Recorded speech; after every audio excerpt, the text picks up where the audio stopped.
Doctor ایک چھوٹی سی stick کے ساتھ دماغ کے دوسرے حصے کی طرف اشارے کر رہے تھے جو دل کی معنی دھڑکتا ہوا نظر آ رہا تھا۔ غفور صاحب بجھتے دل کے ساتھ انہیں سن رہے تھے۔ وہ ماضی کو یکسر بھول جاتا ہے، اس نے کیا پڑھا، وہ کیا تھا، وہ کیا کر چکا ہے، سب کچھ۔ آپ کی بیٹی کی کنڈیشن اس وقت یہی ہے۔ اس کے شانے ڈھل گئے، راحم کی موت نے پہلے ہی انہیں گرا دیا تھا اور اب الاف کی یہ حالت۔ ان کے دل میں ٹیس سی اٹھی۔ تیسری سٹیج میں وہ حال بھی بھولنے لگتا ہے، ہر 2 منٹ کے بعد ہر نئے ملے شخص کو۔ آپ کی بیٹی کا دماغ تیسری سٹیج کی طرف بڑھ رہا ہے۔ کوشش کریں وہ چوتھے تک نہ جائے، ورنہ آپ کون ہیں وہ یہ بھی بھول جائے گی، ورنہ وہ کون ہے وہ نہیں یاد رکھ پائے گی۔ شبیہ کے ساتھ آواز بھی دھیمی پڑی۔ حال میں موجود غفور صاحب نے کرب سے آنکھیں موندیں۔ جب اس کے سیشنز ہوتے تھے تو میں اور سمر اس کے ساتھ ہی ہوا کرتے تھے۔ وہ کس ہائی اسکول میں پڑھی ہے اسے واقعی یاد نہیں تھا، حتیٰ کہ وہ راحم کو بھی بھلا بیٹھی تھی۔ جو بس تھا بس سمر ہی تھا۔ ڈاکٹرز کی ہدایت کے مطابق اسے کسی بھی طرح کا دماغی دھچکا نہیں دینا ہے۔ اگر ایسا ہو گیا تو وہ بالکل بھی نارمل نہیں رہے گی، اس لیے ہم نے اسے ابراڈ بھیج دیا۔ ماضی دیوار پر چڑھتی اس چونٹی کی مانند تھا جو ذرا سا پاؤں سلپ ہونے پر نیچے گر پڑتی ہے، گر کر زخمی ہو جاتی ہے اور مر جاتی ہے۔ الاف کے ڈاکٹر کے مطابق اگر اسے پرسکون ماحول میں رکھا جائے، اسے اچھا برتاؤ کیا جائے، تب وہ دوبارہ ماضی کو یاد کر سکتی ہے، سب کچھ ذہن کے پردے پر ابھر سکتا ہے، اور اس کے لیے ہم سب جی توڑ کوشش کر رہے تھے، ہم سب ماں سوائے سمر کے۔ انہوں نے خود کو روکا اور ایک طویل سانس بھرا، صوفے پر لٹی پٹی سی بیٹھی زرینہ پر نظر ڈالی، آنکھیں بند کر کے پھر سے کہنا شروع کیا۔ ہم اسے ابراڈ لے گئے تھے۔ وہاں جا کر معلوم ہوا کہ الاف جو میڈیسنز لیتی تھی وہ اینٹی بایوٹکس یا پھر آئرن ٹیبلٹس تھیں۔ اس کی کیپسولز میں سے سفوف نکال کر اس میں کیلشیم کوٹ کر بھر دیا گیا تھا۔ اس کی گولیاں آئرن کی گولیوں سے تبدیل کر دی گئی تھیں، اور ایسا کون کر رہا تھا؟ بظاہر ہے سمر، وہی سمر جو ان دنوں ٹریکنگ پر تھا۔ بے خودی کے اس دور میں الاف نے 3 سال عبور کر لیے تھے۔ پھر 3 سالوں بعد ایک رات وہ چیخنے چلانے لگی تھی، بالکل اسی طرح جس طرح کومے سے جا کر چلائی تھی۔ اس رات اس نے ہمیں سب بتا دیا تھا، اس رات سب ختم ہو گیا تھا۔ الاف کا ڈاکٹر جب مجھے اس کی کنڈیشن کے بارے میں بتا رہا تھا تو اس نے کہا تھا کہ ماضی کی جھلک جو اس کے ذہن کے پردے پر تازہ ہوگی تو تاحیات برقرار رکھنے کے لیے ہمیں اسے اچانک ملنے والے شوق سے بچانا ہوگا، ماتھے کی چوٹ اور اس کے نام کی پکار سے بھی، زوردار پکار سے۔ لیکن انہوں نے آنکھیں جھکا لیں، لب کپ کپائے، اور وہ مضبوط اعصاب والے انسان پلکوں کو بھگو گئے۔ 10 دنوں بعد جب سمر واپس آیا اور ڈاکٹر نے بتایا کہ الاف ریکور کر رہی ہے، اس نے گارڈن میں ٹہلتی اپنی بہن کو پیچھے سے زور سے آواز دی اور بال اس کے سر پر مار دی۔ یاد آیا، سب مٹ گیا، ہمیشہ ہمیشہ کے لیے ماضی نے رخت سفر باندھا۔ وہ پرندے کی مانند اڑ گیا، کبھی واپس نہ آنے کے لیے۔ بے ہوشی کے سبب گرتی الاف کی آنکھوں میں آخری چہرہ سمر کا آ سمایا تھا، جو تفکر بے چینی سے اس کا گال تھپ تھپا رہا تھا۔ راحم بھول گیا، سمر یاد رہ گیا۔ ان کی آواز میں کپکپاہٹ تھی، پدرانہ درد تھا اور تکلیف کی حد تھی۔ آپ نے کوئی ری ایکشن کیوں نہیں لیا؟ صدیوں بعد شراحیل کی آواز آئی تھی۔ اس نے کہا تھا، گھر میں چور آیا تھا، اس نے پیسوں کی خاطر راحم کا قتل کر دیا اور الاف کو زخمی کر دیا۔ میں نے اس کی بات کا یقین کر لیا۔ جس پلاسٹک بیگ میں میرے راحم کا چہرہ قید تھا وہ پلاسٹک کمپنی پاکستان نہیں تھی۔ اس بیگ میں سمر اپنے بیس بال کے گلوز رکھ کر آیا تھا۔ ڈاکٹرز نے کہا الاف کے سر کو 8 بار ضرب لگی ہے، وہ موت کے منہ سے بمشکل باہر آئی تھی۔ جو انسان اپنی جان سے عزیز بھائی اور پیاری بہن کے لیے ظالم ہو گیا، اس سے کیا توقع کرتا میں مزید؟ جو بھی تھا وہ میری اولاد تھا۔ بزدل پیرنٹس کی طرح ہم نے چپ اختیار کر لی، حالانکہ آپ کو ایسا نہیں کرنا چاہیے تھا۔ اس نے الاف کو تکلیف پہنچائی۔ اگر اس عرصے میں پڑھائی میں بزی نہ ہوتا تو ضرور کوئی نہ کوئی قدم اٹھاتا۔ حیرت ہو رہی ہے خود پر کہ میں انجان کیسے رہا۔ آپ لوگوں نے مجھے یہ کہہ کر اندھیرے میں رکھا کہ الاف کا ایکسیڈنٹ ہو گیا۔ آپ نے مجھ سے اتنی بڑی بات کیوں چھپائی؟ میں تو آپ کا اپنا تھا نا۔ اس نے سختی سے کرسی کو بیگ کو تھاما ہوا تھا۔ اگر ہاتھ لوہے کے ہوتے تو شاید دریا کی لکڑی سے بنی یہ کرسی انگلیوں کے زور سے ٹوٹ جاتی۔ آنکھوں میں نمی تھی اور لفظوں میں شکوہ۔ تم کچھ کرو، بس میری انیشا کو لے آؤ۔ زرینہ کی آواز بہت دور سے آئی تھی۔ ان کی آواز کے درد میں شراحیل بھیگ گیا۔ سر جھکایا اور اس بات میں ہلا دیا۔ میں ایسا ضرور کروں گا۔ اس کی آنکھوں کا افسوس تھا ہنوز قائم تھا۔ اگر آج وہ پاکستان کو خدا حافظ کہہ دیتا تو کبھی یہ حقیقت جان ہی نہ پاتا۔ اس کا یہاں آنے کا فیصلہ درست تھا۔ شاید تم نے ڈیڈ سے جھوٹ کیوں بولا؟ وہ رات میں لائی گئی تھی۔ اندھیرا تھا لیکن اس گھر میں نہیں تھا جہاں وہ موجود تھی۔ وہاں تو روشنیوں کا جہان آباد تھا۔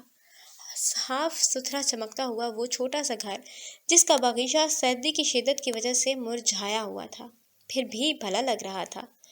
انیشا فرینچ ونڈو کے قریب بچھی کرسیوں میں سے ایک پر بیٹھی تھی، وہیں جہاں سے مارگلا کی پہاڑیوں پر بادل منڈلاتے نظر آتے ہیں۔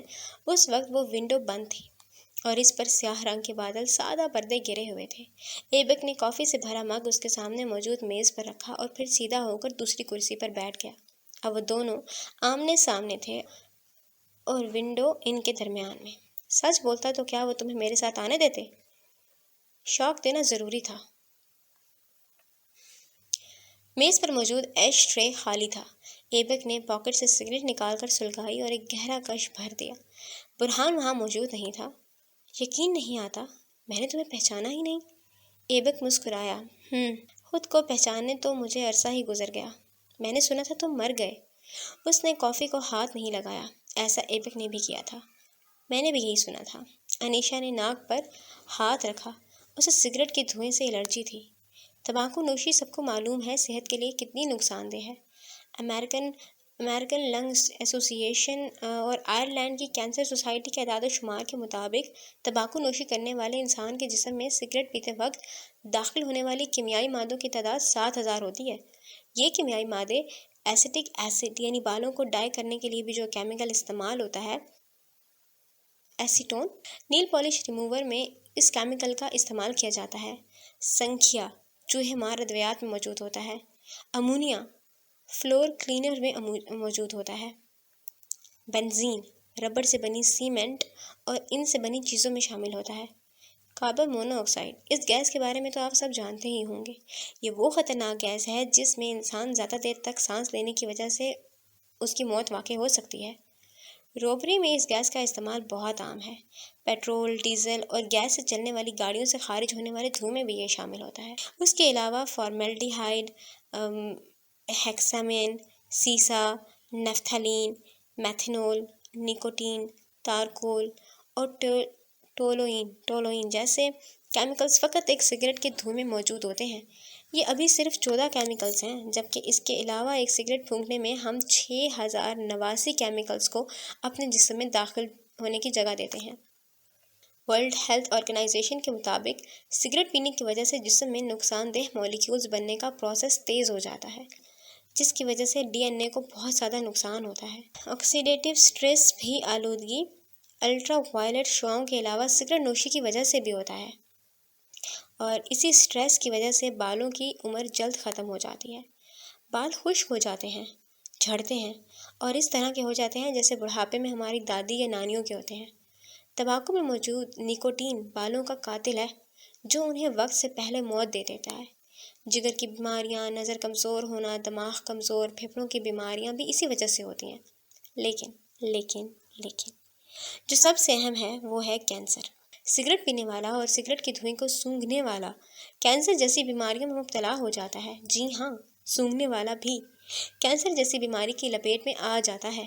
اوپر بتائے گئے سارے کیمیکلز جب ایک انسان کے ناک کے ذریعے اندر جاتے ہیں تو اتنا ہی نقصان پہنچاتے ہیں جتنا کہ سگریٹ پینے والے کے جسم کو پہنچاتے ہیں۔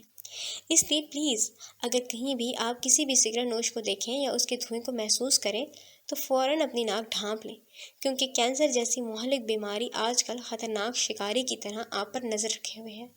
کیا آپ چاہیں گے فری میں خود کو سفر کروانا؟ نہیں نا؟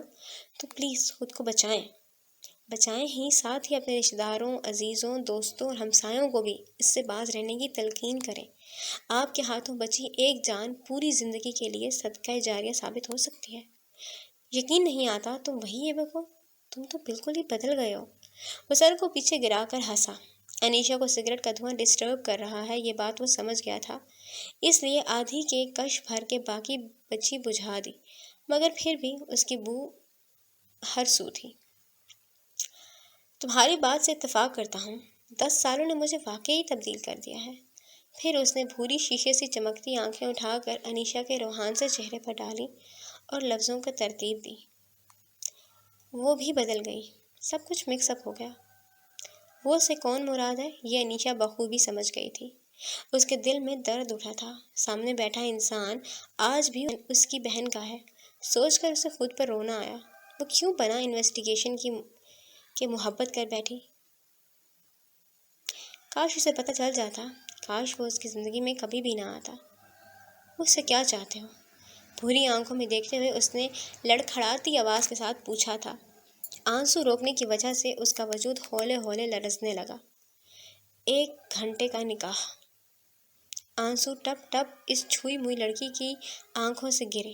مرمری کلائیوں سے اسے پوچھتے ہوئے وہ کہہ رہی تھی، تمہاری لڑائی سمر بھائی سے ہے۔ پھر میرے ساتھ ایسا کیوں کر رہے ہو؟ میں نے تم سے محبت کی تھی۔ اس کی تھوڑی پر بل پڑ چکے تھے۔ آئیبرو آپس میں مل گئیں اور دل جمعی سے رونے لگی، اور ایبک ساکت نگاہوں سے اسے دیکھ رہا تھا۔ میری بہن نے بھی محبت کی تھی، اس کا بھی کوئی قصور نہیں تھا۔ مجھے تو یہ تک معلوم نہیں تھا کہ وہ کہاں دفن ہے۔ لفظوں میں رشتہ خون آس پاس گر کر سب سرخ کرنے لگا تھا۔ انیشا نے آنکھوں پر ہاتھ رکھ لیے تھے۔ وہ ہچکیوں کے ساتھ روتے ہوئے کہہ رہی تھی، تو کیا یہ ضروری ہے کہ تم بھی سمر بنو اور مجھے ادا بنا کر بے بنیاد سزا دو؟ ایبک نے تیش میں آگے بڑھ کر کافی کا کپ اٹھا کر اونچا کیا۔ وہ گرم کافی اس پر انڈیل دیتا مگر رک گیا۔ کیوں؟ کیونکہ وہ واقعی میں سمر نہیں بننا چاہتا تھا۔ ادا بننے کی تو یہاں کسی کی اوقات ہی نہیں تھی۔ سمر کو تکلیف تم دونوں سے ہی مل سکتی ہے۔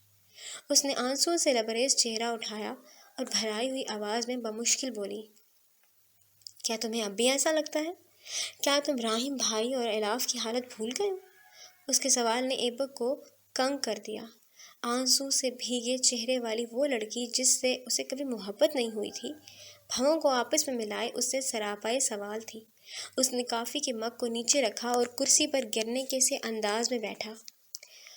عورتوں سے بدلہ لینے والے بزدل ہوا کرتے ہیں ایبک سلطان، میں تو تمہیں کبھی بزدل نہیں پایا تھا۔ اس کی تاہنوز لڑکھڑائی ہوئی سی آواز تھی۔ بہت طویل عرصہ درد میں کاٹا ہے میں نے، ایسا کیا کروں کہ وہ بھی درد جھیلے، میری تکلیف اسے بھی محسوس ہو، وہ بھی روئے چیخے مگر کہیں سکون نہ ملے، کہیں دوا نہ ملے اسے۔ انیشا نے جلدی سے چہرے کو پوچھا۔ گھڑی عین اس کے سامنے آنکھوں کے سامنے دیوار پر نصب تھی۔ وقت 9 بجے کا تھا اور اسے ہر صورت آج ہی گھر جانا تھا، کچھ بھی کر کے لیکن جانا تھا۔ تم تو بہت اچھے تھے نا، تم تو لڑکیوں کی عزت کرتے تھے، تم نے میرے ساتھ ایسا کیوں کیا؟ برہان اس دوران کمرے میں آ گیا تھا۔ اس کے ہاتھ میں ڈکٹ ٹیپ تھی جسے لیے وہ انیشا کی طرف بڑھا تھا۔ انیشا اسے دیکھ کر گھبرا گئی۔ میرے ساتھ ایسا نہیں کرو ایبک، میں بے قصور ہوں۔ وہ ہاتھوں پر سختی سے بندھی ٹیپ دیکھ کر اونچی آواز میں رو دی تھی۔ ایبک کی نظریں اس کے ہاتھ پر ہی تھیں اور وہ انہیں دیکھتا ہی کہہ رہا تھا، ایک ویڈیو ریکارڈ کرواؤ، اس کے بعد برہان تمہیں چھوڑ آئے گا، کہہ کر وہ اپنی جگہ سے اٹھ گیا تھا۔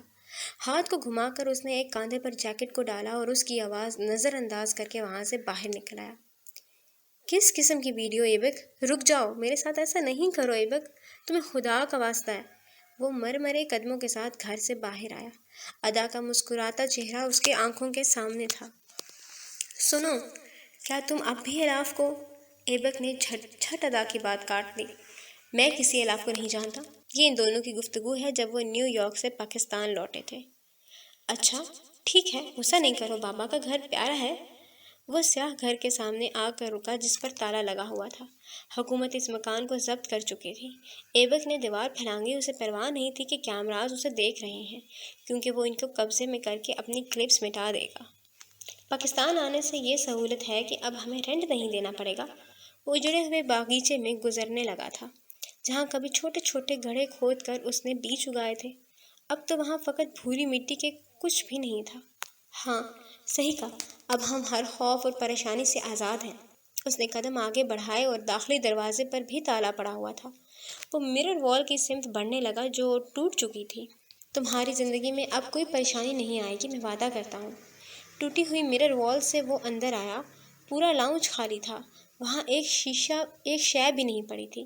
ایبک نے اس جگہ نظر ڈالی جہاں اس کی بہن نے آخری سانسیں بھری تھی۔ وہ اس جگہ آ کر گھٹنوں کے بل گرا۔ تم بھی ایک وعدہ کرو۔ اس نے ہاتھ مٹی سے اٹے ہوئے ٹوٹے پھوٹے فرش پر پھیرا۔ یہ وہ جگہ تھی جہاں ادا کا سر گرا تھا۔ کس طرح کا وعدہ؟ وہ اس جگہ کو سہلانے لگا جیسے وہ اپنی بہن کے سر کو سہلا رہا ہو۔ اگر مجھے کچھ ہو گیا تو تم بدلہ نہیں لو گے، معاف کر دو گے؟ مٹی زمین سے اکھڑ کر اس کے پوروں پر لگنا شروع ہو چکی تھی۔ نیچے سے سفید ٹائل سہمے ہوئے بچے کی طرح نکل آئی تھی۔ وہ ڈر گئی تھی کہ کہیں اب دوبارہ ہولناکیوں سے بھرا منظر اسے دیکھنے کو نہ ملے۔ اسی وجہ سے تو اس نے مٹی کی چادر اوڑھی ہوئی تھی، اسی وجہ سے تو وہ اس چادر کے نیچے دبکی ہوئی بیٹھی تھی۔ تمہیں کچھ ہونے سے پہلے خدا مجھے موت دے دے۔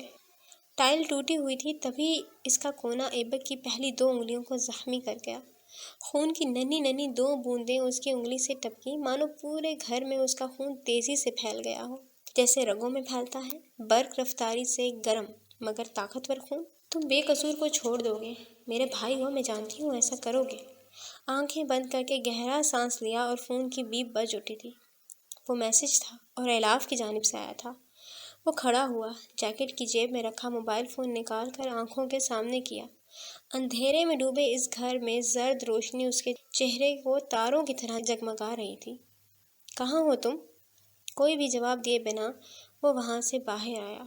لان کو عبور کرتے اس کے قدم یکدم رکے تھے۔ گردن موڑی اور ہر بار کی طرح اس بار وہ دل کو روک نہیں پایا تھا۔ تم نے کہا تھا تم مجھ سے سیکرٹ شیئر کیا کرو گے، وہ سب جو تم ادا کو نہیں بتا سکتے مجھے بتایا کرو گے۔ میرے کان کہہ رہے ہیں آج تمہیں وہ بتا ہی دینا چاہیے۔ اس نے گردن کے ساتھ قدم بھی موڑے۔ داخلی دروازہ اس کی آنکھوں کے سامنے تھا۔ ادا کو لڑائی جھگڑا پسند نہیں ہے، اسے بدلہ بھی اچھا نہیں لگتا، اس لیے میں اسے اس بار بھی نہیں بتا سکتا۔ وہ لان جس میں کبھی گھاس اگا کرتی تھی اب فقط مٹی کا ڈھیر تھا۔ وہ زینے جس پر کبھی 2 جینٹس شوز اور ایک گرل شوز نے آگے پیچھے قدم رکھے تھے اس سمے ٹوٹ پھوٹ کا شکار تھے وہ۔ ہاں، یعنی تم نے لڑائی کی؟ ایبک نے آخری زینے پر قدم رکھا۔ وہ دروازے کے پاس آ کر تھم گیا تھا۔ میں نے اس کا سر پھاڑ دیا۔ اس نے ہاتھ بڑھا کر دروازے کے اس کنارے پر رکھا جہاں سوکھے خون کے نشانات ابھی بھی موجود تھے۔ شاید یہ وہ چھوٹے چھوٹے نشانات تھے جو دھلنے کے بعد بھی صاف نہیں ہوئے تھے۔ کچھ غم، کچھ درد اور کچھ کہانیاں یوں ہی تاحیات باقی رہ جاتی ہیں۔ اگر کبھی کسی نے میرے ساتھ ایسا کر دیا تو تم لڑتے ہوئے بالکل بھی اچھے نہیں لگتے۔ اس کی گردن کی ہڈی اوپر نیچے ہو رہی تھی، آنکھوں میں نمی تھی اور زخمی انگلیوں کے پوروں جو اس کے خون کے نشانات کو چھو رہی تھی کپ کپا اٹھی تھیں۔ تو میں اسے جان سے مار دوں گی، اینڈ آئی مین اٹ۔ وہ آنکھیں بند کر چکا تھا۔ کئی احساس کے موتی تھے جو ٹوٹ کر گرے تھے۔ چاند آج بھی آتا تھا لیکن دکھ پورا تھا۔ بیجنگ پر سیاہ بادلوں کا راج تھا۔ بارش نہیں تھی، نہ ہی سنو فال، لیکن گرے بادلوں نے ٹھنڈ کی شدت کو بڑھا دیا تھا۔ اس بڑھتی ٹھنڈ میں اول شیپ انگیٹھی کے سامنے وہ کرسی بچھائے بیٹھا تھا۔ انگیٹھی میں موجود لکڑیاں چٹخ کی آوازوں کے ساتھ دہک رہی تھیں۔ گول میز پر دھرا سرخ مشروب والا گلاس اس میں آگ کی شبیہ بنا رہا تھا۔ سمر کے ماتھے پر سلوٹیں تھیں اور دماغ آگ کی طرح تپا ہوا تھا۔ تو یعنی تم بچ نکلے؟ دہکتی آگ کے قریب بیٹھے اس کی آواز بھی انکاروں بھری تھی۔ سیاہ آنکھوں میں انگیٹھی میں موجود شعلے جگمگا رہے تھے۔ مگر کب تک؟ اب کون تمہیں بچا سکے گا ایبک سلطان؟ اس نے فائل کو آواز کے ساتھ بند کیا اور کچھ نمبرز ڈائل کرنے لگا۔ ابھی اس نے فون کان سے ہی لگایا تھا کہ اس کا اسسٹنٹ بوکھلاتا ہوا دروازہ کھول کر اندر آیا۔ سمر نے اس کی اس طرح کی آمد پر فون رکھ دیا تھا۔ سر، آپ کو فوراً کنٹرول روم میں چلنا چاہیے۔ وہ اس کی حواس باخبری بھانپتے ہوئے انچھوا گلاس چھوڑ کر گرم کمرے سے باہر آیا۔ دائیں جانب مڑ کر وہ دونوں آگے پیچھے سیڑھیاں اتر رہے تھے۔ اس کے اسسٹنٹ نے لوہے کے دروازے کو کھولا اور سمر اسے کراس کرتے ہوئے کمرے میں داخل ہوا۔ کیا ہوا ہے؟ سب ٹھیک ہے؟ وہ ڈھیر سارے کمپیوٹرز کے سامنے بیٹھے اپنے ساتھیوں سے مخاطب تھا۔ ایک کے پاس آ کر تھما اور اس کی کرسی کی پشت کو پکڑ کر جھکا۔ سب بہت ٹھیک ہے سر، ہمیں کچھ ملا ہے۔ وہی لڑکا جس کی کرسی کو پکڑے سمر کھڑا تھا معمولی سی جوش سے استفسار کرنے لگا، جیسا کہ ایبک سلطان بیجنگ میں نہیں ہے، وہ اس وقت پاکستان میں ہے۔ وہ ابھی نہیں، وہ ہر وقت ہی پاکستان میں تھا۔ اس نے ہمیں گمراہ کیا ہے، یہ دیکھیں۔ وہ اسکرین پر انگلی کے اشارے سے بتا رہا تھا۔ بہت بڑی اسکرین پر اب تک کی گئی 8 کالز کے ریکارڈز موجود تھے۔ وقت، جگہ اور ملک وہاں پر بیجنگ کا ہی تھا۔ سمر نے نا سمجھی سے اس کی طرف دیکھا جو کہہ رہا تھا، یہاں پر اس نے پہلی کال کی تھی۔